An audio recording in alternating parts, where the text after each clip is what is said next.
ښکلی سهار مو یو ځل بیا هم په خیر شه. د سهار ژوند خپرونې په دوام کې یو او یوه مهمه موضوع چې په اوسني حالت کې موږ ټول ورسره مخامخ یو اقتصادي فقر دی چې له بدمرغه په افغانستان کې دا ستونزې اوس ډېرې زیاتې دي او په دې اړه له ځان سره میلمه هم لرو چې ډېر زیات معلومات به په دې اړه موږ ته راکړي ده چې څه لاملونه د دې باعث کېږي چې اقتصادي فقر منځته راشي او څه وکړو چې دا فقر له منځه یوسو. شعیب امیری له موږ سره په خپرونه کې د خوش آمدید آقای شعیب امیری. صبحتان بخیر.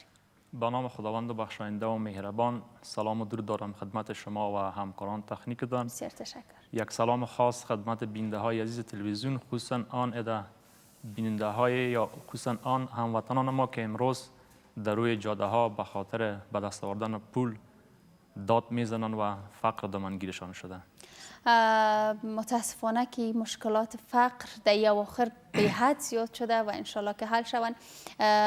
آقای امیری، در این اواخر بسیار زیاد با همین مشکل ما مواجه شدیم در بین سرک، در گوشه و کنار جاده ها، یعنی بسیار اشخاص فقیر هستند. امی فقر اقتصادی باعثش چی است؟ ریشش از چی است که سالهای سال از دامنگیر کشور ماست؟ خیلی خوب، آهسته آهسته روی عواملش میایم. اول خوب است یک مقدمه داشته باشیم. یک تعریف داشته باشیم که موضوع یک کمی روشن شود، چون امروز روز یک موضوع خیلی مهم، یک موضوع خیلی تهدید کننده و همچنین یک موضوع خیلی خطرناک و ترسدهنده که همه انسان‌های روی زمین امروز بعد از مرگ از فقر اقتصادی میترسند. حتی گفته میتونیم که شاید اکثریت انسان‌ها از مرگ ترس نداشته باشند، اما از فقر اقتصادی امروز ترس دارن. چرا مرگ یک بار میایه، یک انسان میمیره و دفن میشه، موضوع بسته میشه. اما فقر اقتصادی امروز ده ها سال است که ما را کشته میره. بالاخره تا وقتی که ما به هلاکت برسیم خیلی یک موضوع ترسناک و تهدید کننده هست برای ما. چرا که فقر اقتصادی امروز انسان را از تحصیل محروم میسازه. اگر امروز پول نداشته باشیم ما در هیچ دانشگاه داخل شده نمیتونیم، حتی در دانشگاه های دولتی، چرا اونجا هم به خاطر مصارف قرطاسیه و البته پول نیاز است. از تعلیم ما محروم میشیم، از غذای خوب هیچگاه ما متناسب با وضعیت ما یا متناسب به نیازهای بدن ما غذا برای خود گرفته نمیتونیم و همچنان از لباس خوب، از مسکن و خانه خوب ما را محروم می سازد. به می خاطر خیلی ما از این ترس، از فقر ترس داریم. از همه مهمتر ما را فقر اقتصادی از رفت آمد با خویشاوندان و اقارب محروم می سازد. چرا برفتن به یک خانه دوست و رفیق ما هم به پول نیاز است و به آمدن اونها هم پول نیاز است. ما از ترس از این نه با کسی ارتباط برقرار میکنیم و نه میخوایم که کسی با ما ارتباط داشته باشه. همین قسم است که امروز در همه جای، در همه کار، در همه امورات زندگی ما با پول و با اقتصاد ارتباط و نیاز بسیار اساسی داریم. چرا امروز شما شاهد هستین که در این روزها در ختم و یا در خیرات های کس مشخص یا مختص برای محرومین یا برای فقرا و مساکین است، اما متاسفانه کونمو مراسم هم به خاطر پولدارا برگزار میشه، کارت های دعوتی به اونها ارسال میشه. فقرا و مساکین هیچ کس در داخل خانه اصلا اجازه نمیده که در اونجا داخل شوند. یک عرف و عنعنات خیلی زشت هم امروز در وطن ما جریان داره که در دروازه کسی ایستاد است که اشخاص و افرادی که داخل میشن اونها را سرا و خشره میکنه. انسان‌های پولدار و ثروتمند به یک اتاق، انسان‌های فقیر بیچاره به یک اتاق دیگه. نان که شروع میشه تقسیماتش اول به خانه ثروتمندان و پولداران باید ما نان بدیم. چرا اینا فقیر هستن، همیشه با می بیچارگی و با می گرسنگی عادت دارن. و همچنان همین قسم در مسجد، کلانتر مسجد یک انسان پولدار، وکیل گذر یک انسان پولدار، نه شخصیت، نه معنویت، نه علم، نه دانش، نه تحصیل، اینا هیچ قابل بحث اصلا نیست. از این خاطر است که امروز خیلی یک موضوع داغ فقر است. در عین حال در همون یک وضعیتی که اقتصاد خیلی یک نقش اساسی در زندگی ما داره، شیطان لعین هم ما انسان‌ها را همیشه به فقر وعده میکنه. در سوره بقره آیه 268 اگر اشتباه نکنم، خداوند متعال میفرماید که الشیطان یعدکم الفقر و یأمرکم بالفحشاء. شیطان همیشه انسانها را به فقر وعده میکنه و امر میکنه به فحشا. در اینجاست که ما را تحریک میکنه شیطان. هر روز در وضعیتی که قرار داریم یا در یک موقفی که هستیم، یک قدرت و ثروتی که داریم، ما را تحریک میکنه که تو از این فرصت استفاده کن.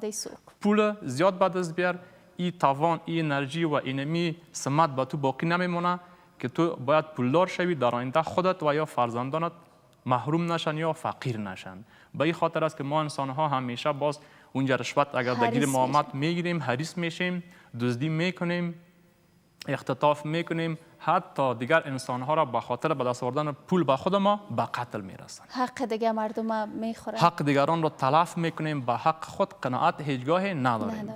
یک برادر حتی به حق خود که قناعت نداشته باشه، به حق برادر خود تجاوز میکنه. همین قسم به حق بچه کاکا در یک محیط منطقه‌ای که است، آهسته آهسته اینمی قسم یک کشور زمانی که باز اینا حریص شدن، شیطان را دکته کرد و وسوسه کرد، میتونه که به حق یک کشور دیگه تجاوز بکنه. که ما شاهد از این هستیم که در 20 سال یا گذشته از 20 سال 40 یا 50 سال میشه که کشورهای متعددی با بهانه‌های مختلف یا گوناگون وارد کشور ما میشن. وارد کشور میشن و زیالت سوء استفاده میکنن، یا هم اگر بخواین هم این مشکلات حل نمیشه، چون ریشهش از میان خود مردم است و اگر خود مردم نخواین این مشکلات حل ساخته نمیتونن. استاد، چی عامل باعث میشه که یک انسان قدر حریص شوه که نخواهی که حتی مثلا در بسیار از فامیلا یک برادر قدر پولدار می باشه که یعنی هیچ اندازه نمی داشته باشه و برادر دیگه قدر یعنی فقیر می باشه که نمیخواد با او برادر خود کمک بکنه؟ چی عوامل باعث میشه که یک انسان قدر حریص شوه و یک فقر اقتصادی آغاز شوه در یک کشور؟ خیلی خوب، قبلا ما اشاره کردیم که یگانه دلیلش که ما زیاد حریص میشیم، انسان ها زیاد حریص میشن، فقط پیروی از راهکرد یا از راهروی یا از راههای شیطان است که ما را همیشه شیطان از داخل دکته میکنه و وسوسه میکنه که باید تو حریص باشی، به حق دیگران تجاوز بکنی.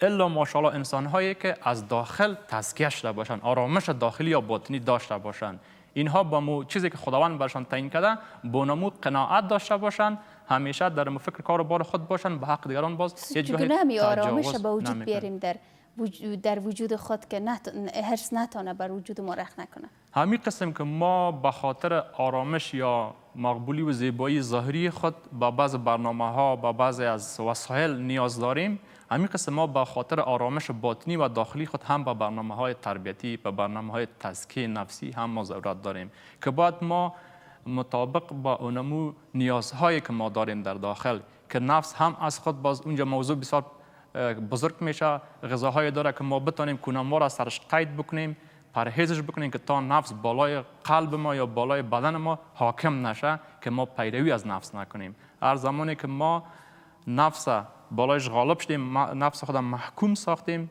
بالای ما او حاکمیت کرده نتونست، بعد باز ما اینمی موضوع حراست یا حریص بودن ما از بین میره، دیگه ما حریص شدن نمیتونیم. بله.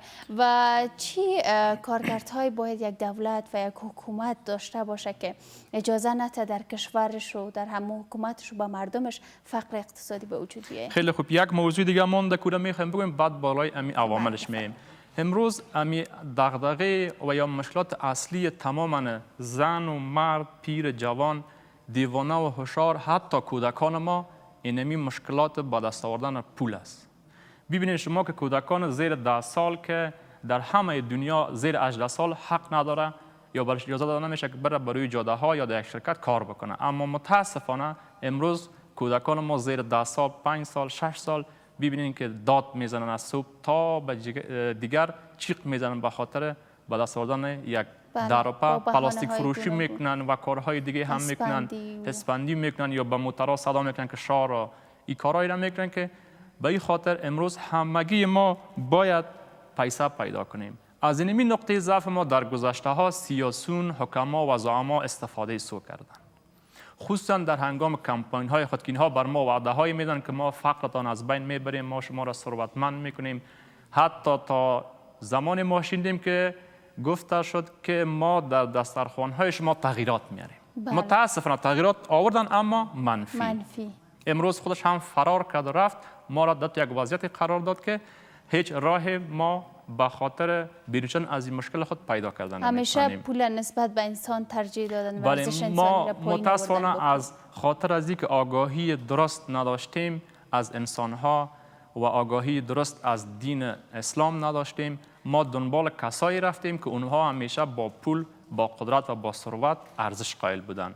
ما دنبال انسان‌های نرفتیم که اونها واقعا به خاطر وطن کار میکردن، وطن دوست بودن، میهن دوست بودن. چرا اونها برای ما پول دادن نمیتونستن؟ اون انسان‌هایی که برای ما پول وعده کرد همیشه انسان‌های فاسد بودن که امروز هیچ کدامشان متاسفانه بگویم یا خوشبختانه بگویم که در کشور نیست. اگر اینها رفته باشن خدا کنه که دیگه هیچ وقت برشان فرصت مهیا نشه که یا دوباره در وطن بیان تا ما را دوباره از بد بدتر بسازن. بله. و آهسته آهسته میایم روی عوامل اصلی فقر که فقر امروزی ما ناشی از کمبود کالاهای مصرفی یا مواد مورد نیاز ما انسان‌ها امروز نیست. یعنی هر موادی که ما امروز در زندگی خود برای ضرورت داریم، چی موادهای غذایی باشه، البسه باشه، تجهیزات و هر وسایل دیگه باشه، تولید از اینها همیشه نسبت به مصرف بیشتر است. هر جایی ببینید که در انبارها کالاها گدام شدگی است، یعنی تولید همیشه اضافه تر نسبت به مصرف است. فقر خیلی چرا به وجود آمده؟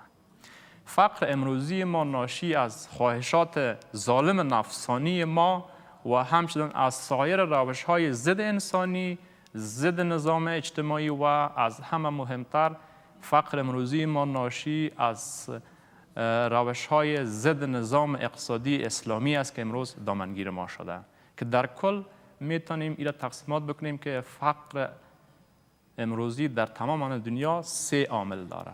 اول یک عامل ذاتی است که اگر انسان میتونه معیوب باشه، معلول باشه، دیوانه باشه یا مشکلات روانی داشته باشه که در بازار به خاطر کار جذب نشه، به این خاطر میشه که فقیر شود. ممکن در افغانستان امروز 1% تا 2% از این انسان ها ما نداشته باشیم. اگر قرار باشه که فقر ما دلیلش امی مازیت باشه، باید 1% تا 2% ما امروز فقیر میبینیم که متاسفانه امروز شاید 70% و بیشتر تا 90% امروز فقیر هستند که یعنی دلیلش ایز شده نمیتونه. و دلیل دومش که است، اول ذاتی به، دومش طبیعی است که در عوامل طبیعی فقر اقتصادی شامل میشه زلزله ها، خشکسالی ها و طوفان ها که از اینها هم نیست. ما شاهد تو یک زلزله در افغانستان خصوصا نیستیم و شاهد تو یک خشکسالی شکر خدا نیستیم. خشکسالی است ولی بسیار کم در یک بخشی از کشور خشکسالی است که اقدر تهدید ما نمیکنه، حل شدنی است. بله.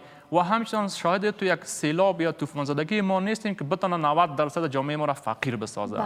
بزرگترین سیلابی که سال گذشته در ولایت پروان سرازیر شد که یک تعداد از هموطنان ما را فقیر ساخت، از برکت کمک‌های بشردوستانه خود وطن ما یا دولت و یا بنیادهای خیریه امروز الحمدلله اونها هم از اون مشکل بیرون شدن که دوباره به زندگی عادی خود میتونن که ادامه بدن. این هم عامل اساسی، این هم عامل اساسی 90% فقر در کشور ما و در سایر دنیا نمیتونه باشه.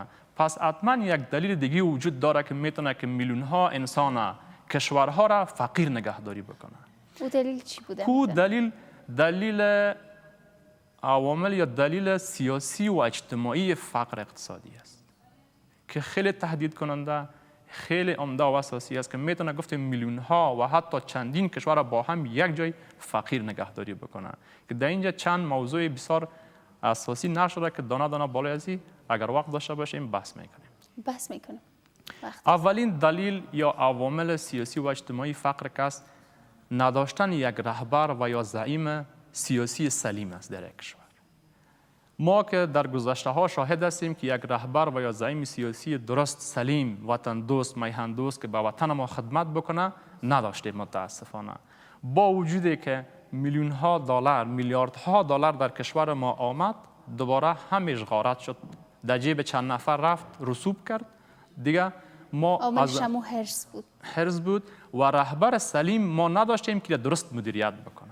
از این پول‌های که آمد به گونه درست و اساسی استفاده بکنه، منابع ها را برای ما فعال بکنه، زیربناها را فعال کنه و از همه مهمتر منابع زیرزمینی که ما امروز داریم، نفت و گاز و آهن و مس و از طلا و لاجورد، اینهاش صرف نظر میکنیم ما تنها آهنی را که استخراج بکنیم تقریبا 210 میلیارد دلار برای ما سرمایه میده. بله استاد، وقت ما هم تمام است. به عنوان پیامتان در اخیر که چی راههای حل وجود داشته میتونه و بر کسایی که هنوز هم به دنبال حرص هستن و نمیخواین با کسایی که زیر از دستشان است یا هم پایین هستن کمک بکنن چی است؟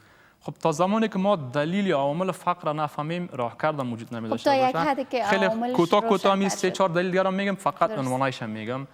موضوع اول نداشتن رهبر سلیم بود. دوم بله. سلب آزادی و استقلال یک کشور است که یک کشور مستقل نباشه رشد کردن نمیتونه. سوم موضوع جنگ و ناامنی است.